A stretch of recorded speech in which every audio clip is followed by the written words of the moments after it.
अस्सलाम वालेकुम नाज़रीन, मैं ज़ैनुल आबिदीन हूँ। नाज़रीन, जो कश्मीर की सूरत हाल है वो लगातार बिगड़ती जा रही है। वही उम्मीद की जा रही थी जो ये निज़ाम हमेशा से करता है। एक फ़ैसला लिया supreme court of Azad Kashmir से और उस फ़ैसले को बुनियाद बना के अब इन्होंने नई कार्रवाई शुरू कर दी हैं। वो कार्रवाइयाँ क्या है मैं आपके सामने रखता हूँ। अगर आप इस चैनल पर नए हैं तो चैनल को सब्सक्राइब ज़रूर कर लें। देखें, supreme court of Azad Kashmir जो है उसके अंदर एक दरख्वास्त दी जाती है एक नामालूम अफराद की जानिब से, ठीक है जी। और वो दरख्वास्त ये जाती है और हुकूमती तौर पे ये भी जाती है कि देखिए हमें इसके ऊपर ना एक आप लोग फैसला दे दें, अपनी राय दे दें कि ये जो 12 नशिस्तें हैं इनको ख़त्म किया जा सकता है या ख़त्म नहीं किया जा सकता।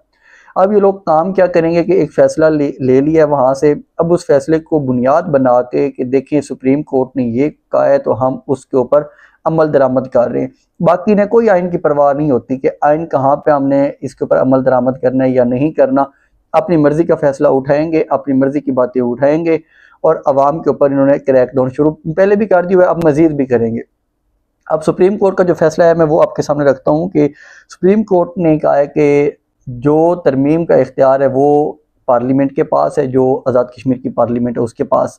और इसमें ना बड़ी मज़े की बात है, वो फैज़ाबाद के एक हवाला दे रहे थे काजी फैज़ ईसा वाले केस का, मैं वो आगे चल के आपको बताऊंगा, लेकिन पहले मैं इनकी ये वाली कार्रवाई बता दूं आपको।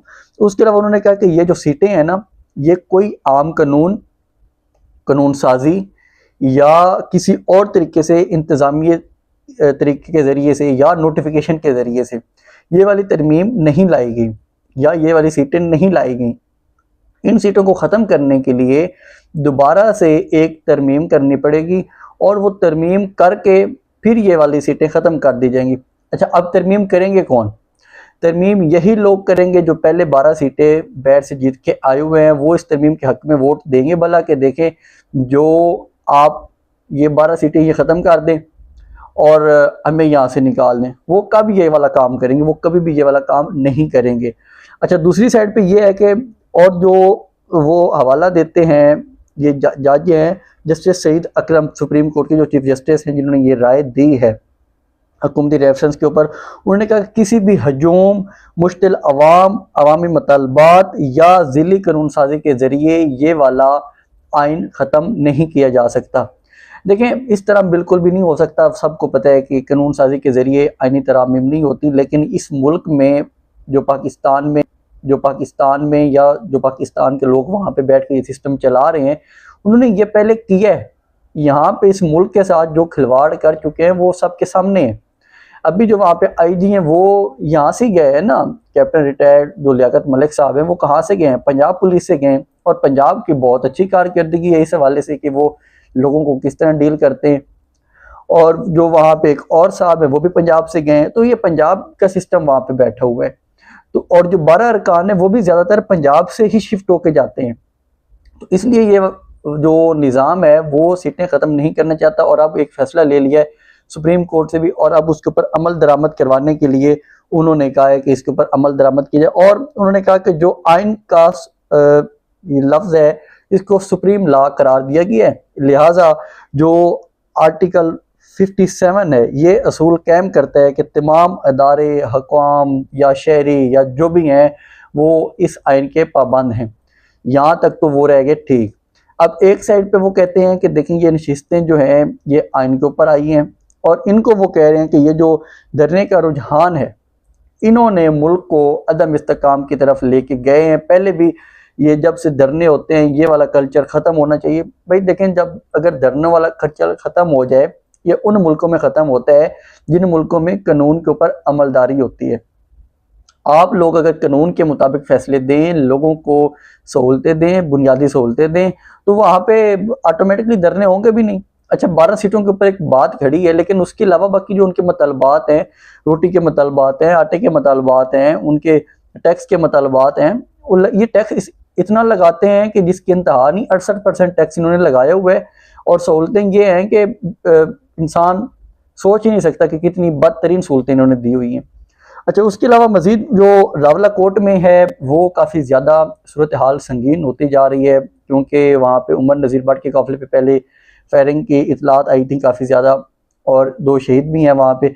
अब वहाँ पे हालात इतने ख़राब होते जा रहे हैं कि वहाँ पे लोगों ने एहतजाज करना शुरू कर दिया है और जो एक तेतर नोट है वहाँ पे शटल डाउन हड़ताल है, पहिए जाम हड़ताल वहाँ पे शुरू कर दी गई है और ये वाली चीज़ें आगे मज़ीद बढ़ती जा रही हैं। हुकूमत को यहाँ पे सोचना पड़ेगा कि हम इन चीज़ों को बढ़ाने से रोकें।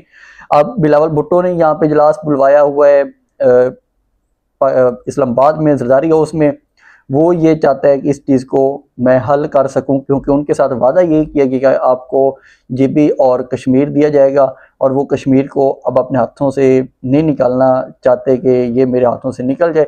उन्होंने अपनी सीनियर लीडरशिप को बुलवाया हुआ है, वहाँ पे बिठाया हुआ है कि आप बताएं इसका हल कैसे निकालना है, लेकिन वो हल नहीं निकाल सकेंगे। जिन्होंने हल निकालना है वो वहाँ पे ऑलरेडी मार धाड़ कर रहे हैं, वो वहाँ पे बहुत ज़्यादा सिचुएशन ख़राब कर चुके हैं, क्योंकि 15,000 के लगभग वहाँ पे फोर्सेस पहुँच चुकी हैं जिन्होंने कश्मीर को कंट्रोल करना है।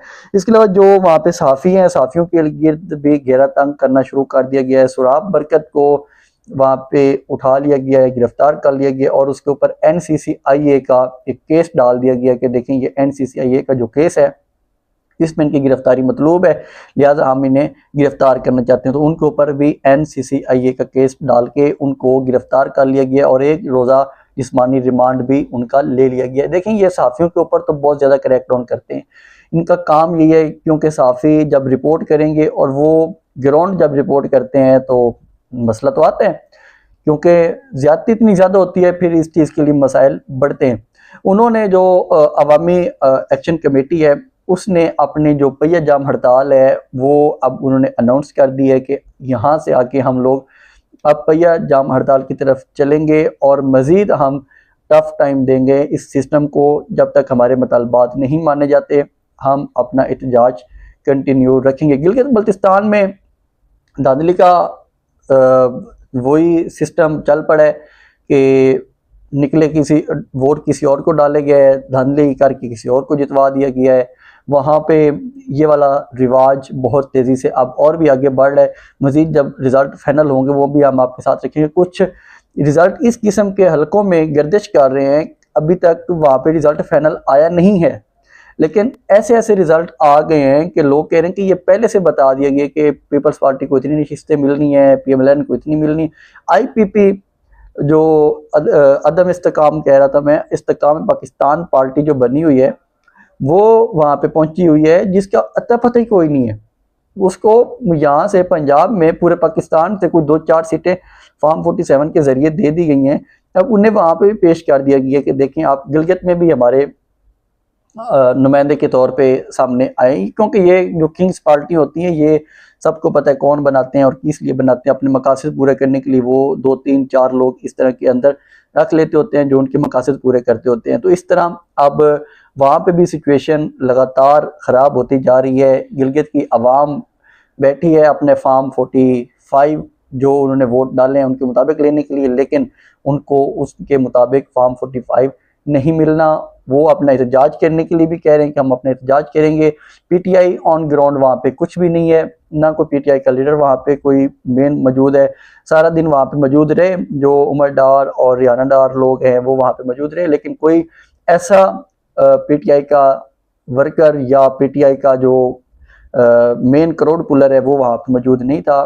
तो देखते हैं कि अब इसका नतीजा क्या निकालते हैं, क्योंकि वहाँ पे जो वादे वाइद किए गए हैं पीपल्स पार्टी के साथ वो यही है कि हम आपको GB भी देंगे और कश्मीर भी देंगे। तो ये एक बंदर बांट होती है पाकिस्तान के, एक अनफॉर्चुनेट है सिस्टम, इतना गंदा गलीज सिस्टम बन चुका है कि इसका बंदा जितना ही बोले अजीब अजीब इनकी हरकतें होती हैं। पेशावर हाई कोर्ट में एक अजीब वाक़या हुआ है, मीना खान अफरीदी का, जो उन्होंने केस किया हुआ था कि मुझे बैर नहीं जाने दे रहे, ECL में नाम था। वो जब वहाँ पे पहुँचे तो उनको वहाँ से ऑफलोड कर दिए। कल बड़े रिमार्क्स दिए जा रहे थे जो पेशावर हाई कोर्ट के चीफ जस्टिस हैं कि आप लोगों ने क्या काम किया, आपने ये किया, आपने वो किया। अब देखते हैं कि वो अपने इन फैसलों के ऊपर अमल दरामद करवा पाते हैं या नहीं करवा पाते। अभी तक तो उनका अमल दरामद नहीं हुआ। ये उनके टोटल औकात बताते हैं जो वहाँ पे FIA है या जो भी दूसरा सिस्टम है कि आपकी ये टोटल औकात है कि हम आपके फैसले को जूते की नोक के ऊपर रखते हैं। तो इस तरह के जब आप लोगों के मुल्क में इंसाफ होगा तो फिर आप कहते हैं एहतजाज भी ना हो, अवाम बैर भी ना निकले। तो इस तरह तो नहीं चलता होता ना कि आप जुल्म करें और फिर कहेंगे कोई बोले भी ना। तो इसके साथ मुझे इजाज़त है, मज़ीद अपडेट्स हम आपके साथ नेक्स्ट ब्लॉग में शेयर करेंगे। अल्लाह हाफिज़।